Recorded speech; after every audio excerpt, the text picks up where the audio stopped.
Was this truly the best offseason in Sharks history?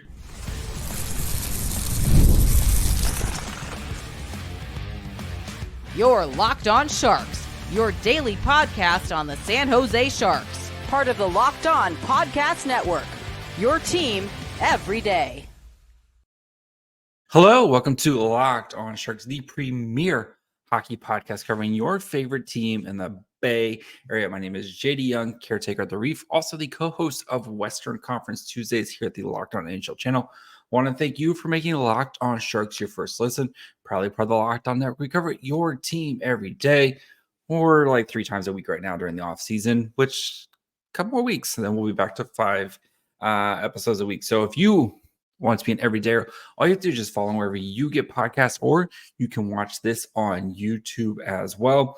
And today we're going to explore if this actually was the best off season in San Jose Sharks history, at least in recent history. So we're going to look back at other contending off seasons where the Sharks made massive moves or did big things, and kind of look at which ones I think it's kind of post lockout, because I think pre-lockout and post-lockout is completely different NHLs. So we're going to kind of look at the Sharks post-lockout to try to figure out which of the off seasons. And I have 2 honorable mentions and 3 off seasons, which I think you could merit as the belt for the best off season in Sharks history. So before we get to all that, do want to let you guys know that today's episode is brought to you by Game Time. Download the Game Time app, create an account, and use code LOCKEDONNHL for $20 off your first purchase. Terms apply.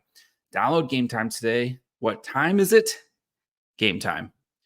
So, trying to figure out what the best offseason, and looking at kind of a couple things I took into account when doing this exercise was how important were the moves that kind of changed the franchise, whether it was something big, acquiring people via trades, hiring people, certain coaches have left their marks more than others, or signings, draft, like a lot of this stuff. And so I think I 5 seasons kind of really came to mind when I started to dig into this. And 2 of them I'm going to kind of put as honorable mentions, and we'll start with those. And we'll look at the 3 off seasons, which are the 2008, the 2015, and the 2024 off seasons, and how I think these are set the Sharks up for kind of their next era. So let's look at the ones that kind of missed the cut first. And I think going back to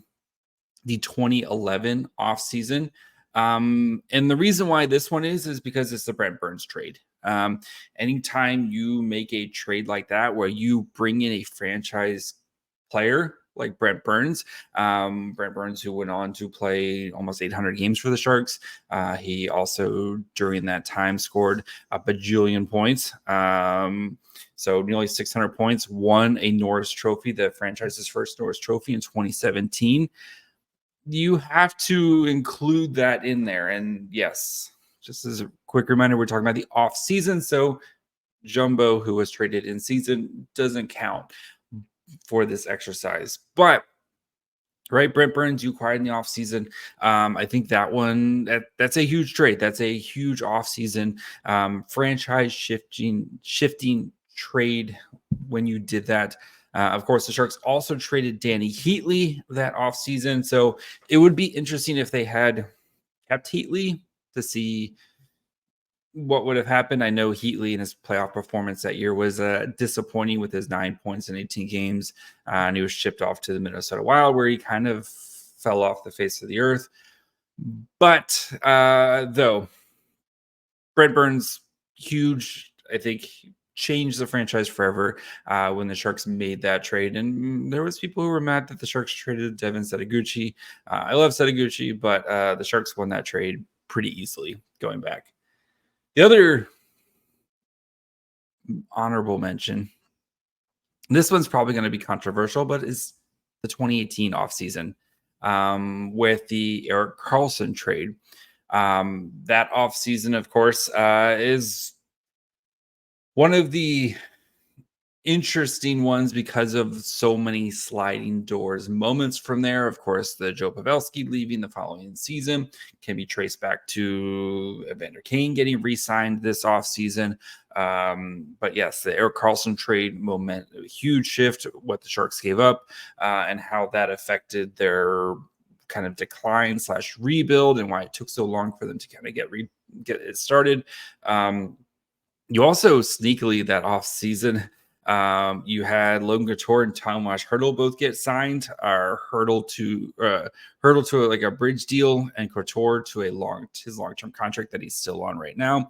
Like there was a lot of stuff happening that off season. Most of it was kind of dealing with re-signings. You also had Ryan Merkley, who was picked in that draft that year, which RIP Merkley window. But the Erik Karlsson trade, again, you acquired a player who ended up being the first defenseman to score 100 points in 30 years, also won a Norris, and plenty of, we don't need to relitigate the Erik Karlsson trade and what it kind of did or didn't do for the franchise. But that is a huge offseason just because of the what ifs and what not if they were able to sign John Tavares instead of getting Erik Karlsson and having to trade for Erik Karlsson. What does that look like? That was a really kind of crazy offseason. That was my first offseason kind of covering the Sharks. So wow, it's been a while, guys. But that offseason's definitely up there. So those are the kind of the two off seasons that I really look at and was like, there's pivotal points in those. Again, when you acquire defensemen who end up winning an Norris for you. But these other ones, I think there was a little bit more to them and a little bit more kind of long-term ramifications for them and things that I would say maybe more positive, especially with some of these other ones. And Erik Karlsson, I think you can, like I said, you could kind of debate if the Erik Karlsson trade was good or bad, and we could do that till the cows come home, and we have been doing that since he was acquired and traded again.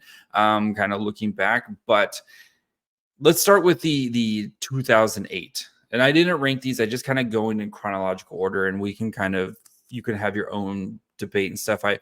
I don't know which, to be honest, like up front, I don't know which one is the most important, and it'll be hard because we don't know right now, especially with 2024.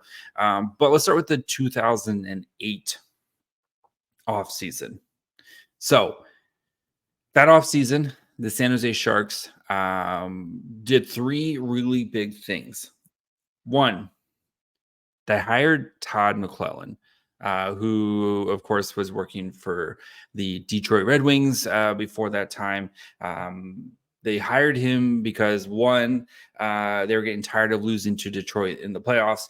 And two, remember kind of that post-lockout NHL where teams were realizing you couldn't play the same way as you did pre-lockout. And the Sharks are one of those teams that was kind of playing like an older, slower style of play.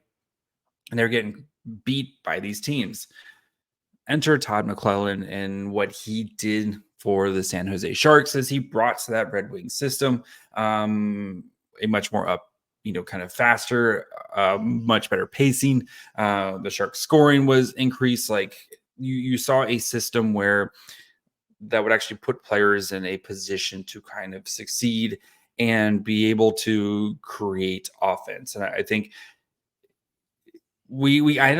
I know things didn't go well for McLellan at the end, and there's always the question, like he was never able to win the big one. But Todd McLellan was like his reign under the Sharks.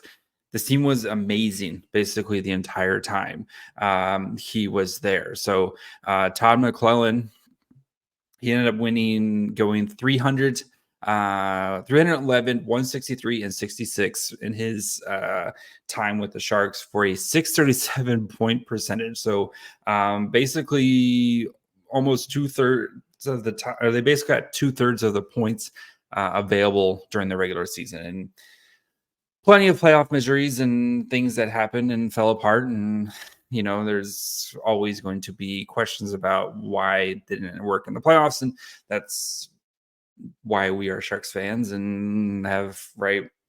We all know the story of playoff failures, but hiring Todd McLellan, as from going from an assistant coach to an NHL coach, really changed the franchise and what they could become, and kind of made them one of the premier teams during this era. And two big transactions, one a signing and then one a trade, really helped propel the Sharks in this era. So we'll get to those two guys, and then we'll talk about 2015 and 2024. So we'll get to that here in just 1 minute. I know summer is winding down, but if you still want to go catch a baseball game or go catch a concert, or I know NFL's right around the corner, so you need to grab tickets, you need to check out Game Time. Game Time now even has a new feature called Game Time Picks that makes getting tickets for your favorite live events even easier. Game Time Picks filters out the fluff to show you only incredible deals on great seats, so you don't have to waste time searching through thousands of tickets. They curate deals to make sure that you find the best price on great seats. You can view your seats before you buy, and when you make sure you check out their all-in pricing, you know exactly what you're going to pay when you go to check out. No surprises, none of that stuff, right? Nothing worse than checking out and you get slammed with a bunch of fees. Just remember, toggle the all-in pricing so you know exactly what you're going to pay. They have the lowest price guarantee, or Game Time will guarantee you 110% of the difference. So take the guesswork out of buying tickets. Download the Game Time app, create an account, and use code LOCKEDONNHL for $20 off your first purchase. Terms apply. Again, create an account and redeem code LOCKEDONNHL, LOCKEDON NHL for $20 off. Download Game Time today. What time is it? Game time. All right. So, right, Todd McLellan, the first big piece, two actual players on the ice, trading for Dan Boyle and then signing Rob Blake. So we'll start with the Dan Boyle part of it. So the Sharks, just as a quick reminder from that trade, since it happened almost 15 years ago, guys, we're getting old. So they actually, man, we're getting closer to 20 years. Jesus. Oh boy. Whew, getting old. So they traded from the Tampa Bay Lightning.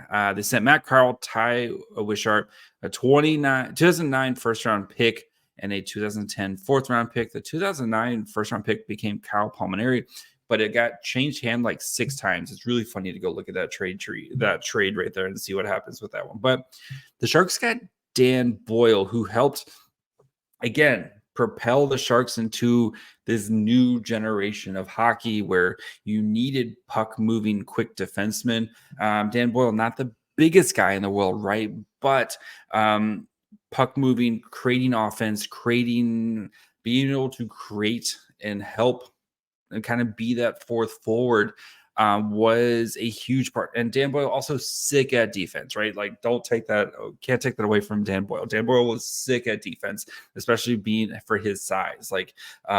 But just a new generation of hockey as the Sharks were kind of trying to figure out this like pre-lockout slow. We're going to have 2 big bullying defenders on the blue line, right? You had the like different rules where you couldn't, like the 2-line pass, all that stuff. Like with this new, more open style of hockey, which we've all come to love and is a much better product, you needed defenders who could be a part of that. And Dan Boyle was a huge, huge piece of that. And for the Sharks, or for what Dan Boyle did for the Sharks, he played 6 years for the Sharks, 431 games during that time. He had 90 goals. Where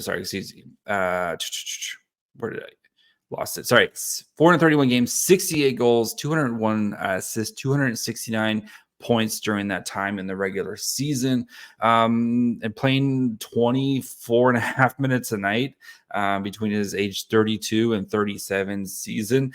Like, Boyle kind of helped introduce the two modern two-way defensemen to the Sharks. And you've seen, right, basically until Erik Karlsson got traded, the Sharks have always had one of, this generational offensive talent on their roster, from Dan Boyle to Brent Burns to Erik Karlsson, and now hopefully we'll have one soon. But this kind of paved the way of what the Sharks were looking for.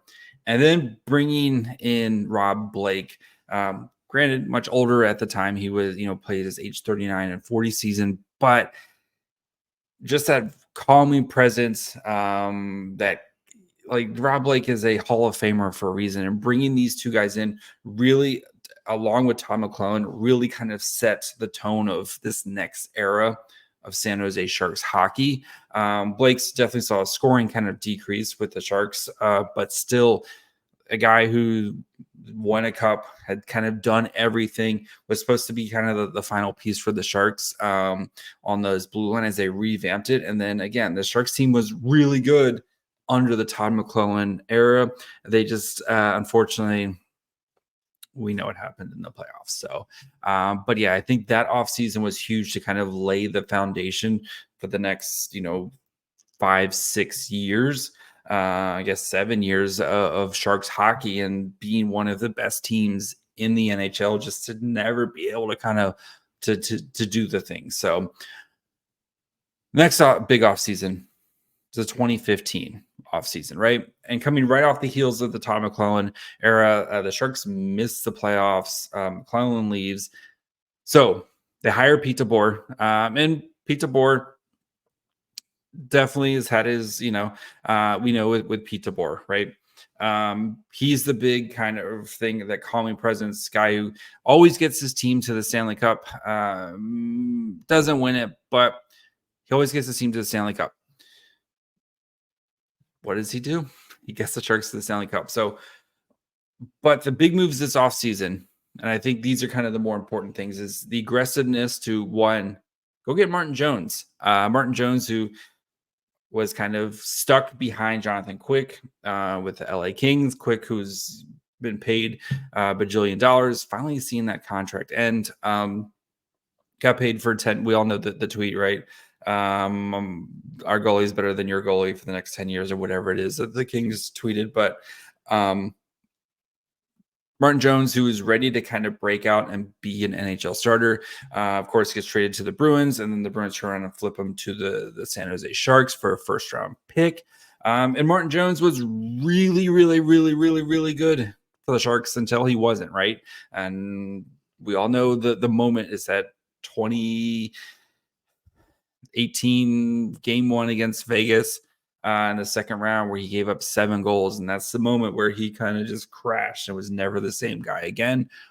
But before that, Martin Jones was stellar for the Sharks and got them to the Stanley Cup. And I think for the Sharks, going out and trying to solve that goaltending issue that has been kind of plaguing them, and they haven't been able to find a guy.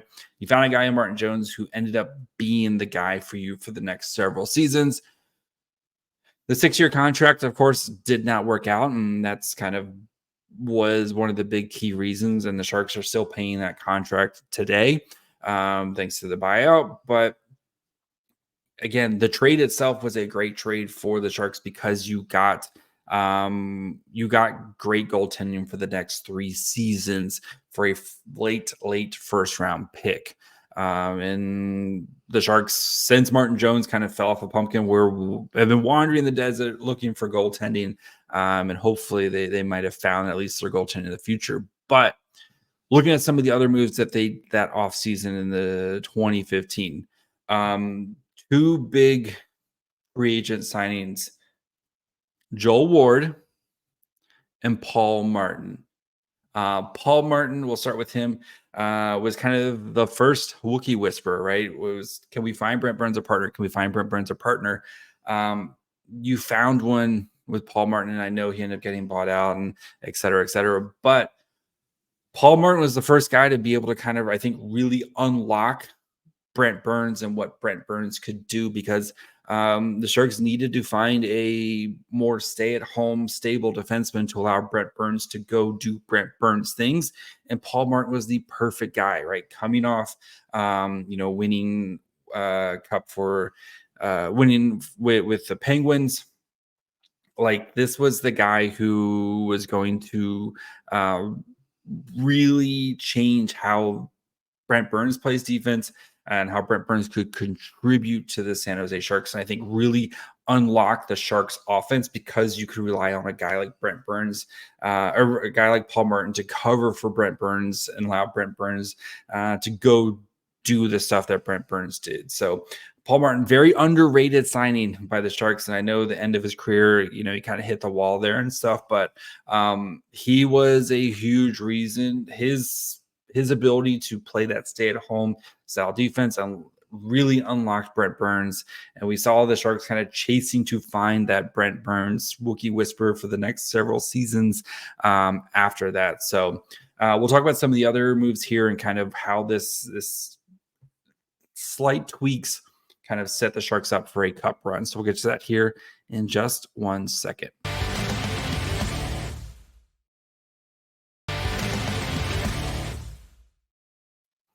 All right. Before we continue, of course, I want to thank you guys for making Locked On Sharks for your first listen.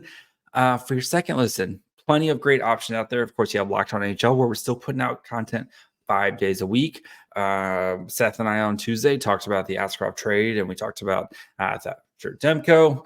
Maybe the Sharks might be able to help out their old pals, the Canucks there. Plenty of good stuff going on there. We got new stuff coming out every week, or every day of the week.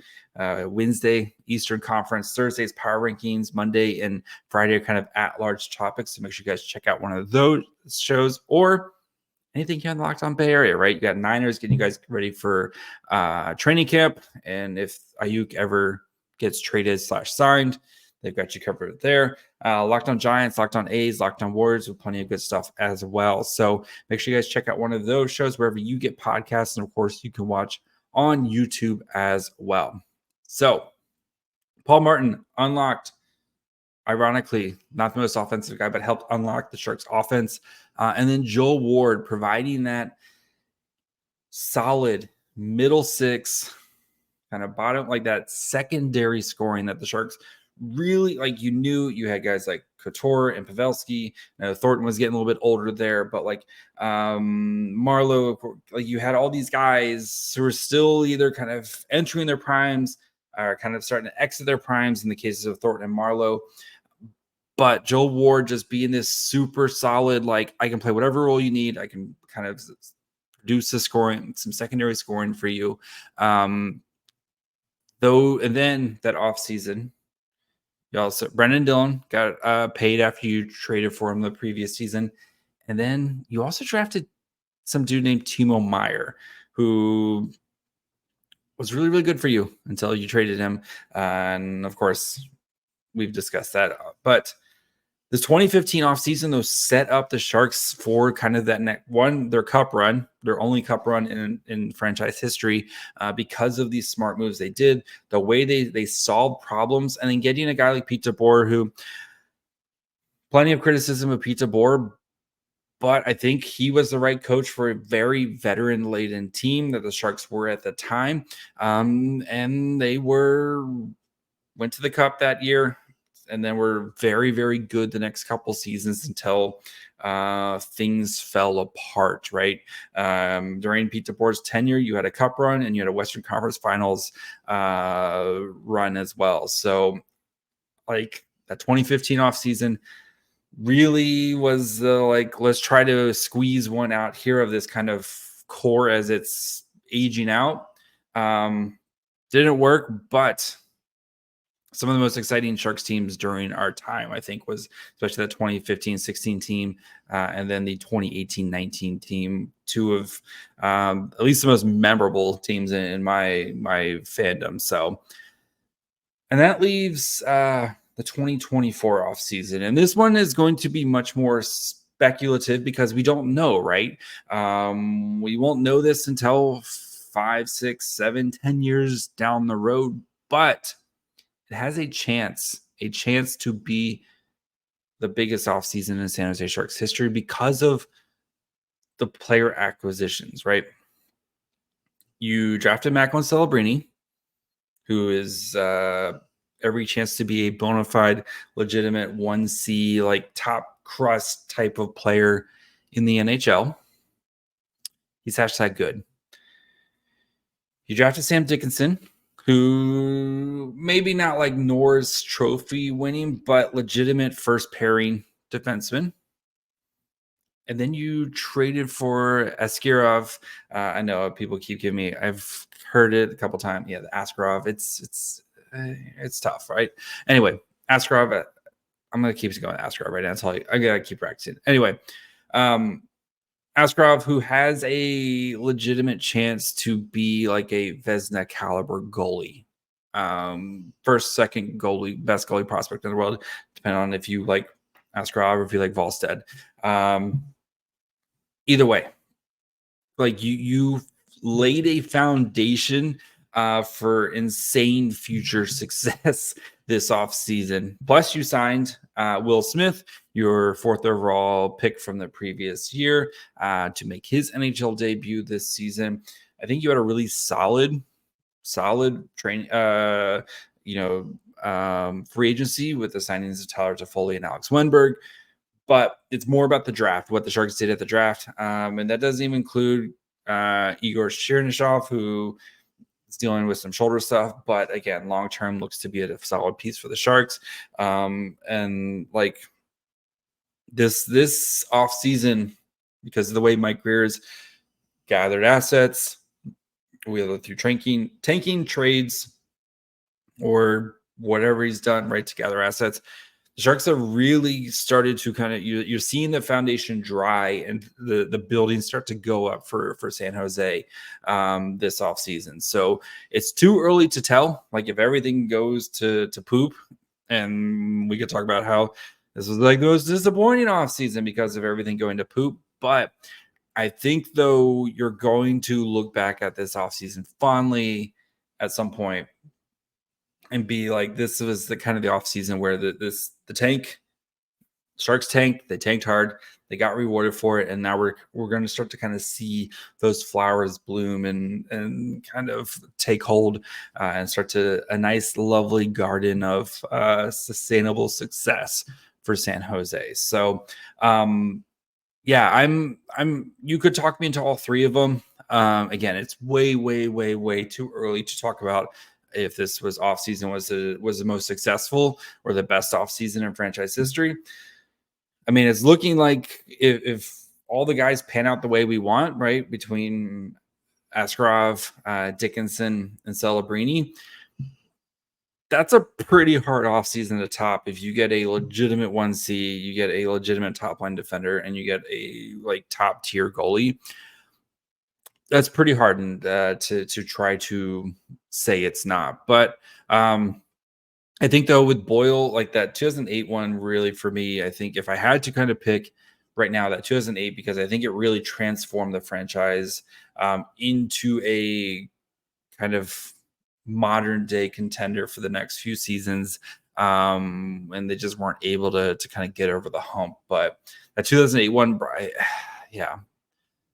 Just McLellan with Boyle and Blake, like those guys really changed what the Sharks were doing. And I know the 2015 offseason was a great one too, especially after that kind of reset year of the 2014-2015. That was all very disappointing. Most Sharks fans were still kind of dealing with the hangover of the reverse sweep. I think that 15 one really pumped some life back into the franchise, and they made a cup run, just weren't able to kind of to finish the thing off. So yeah, they're all really good off seasons. We'll see. This one I think has a chance to be like great with an exclamation point if everything turns out the way we want. So that's going to be it for me today. We'll be back later this week. Got a couple things cooking, so make sure you guys are following wherever you get podcasts. And, of course, you can watch on YouTube as well. Follow the show on Twitter, Facebook, and Instagram at Locked On Sharks. Follow me on Twitter at MyFryHole. Till tomorrow. Bye, friends.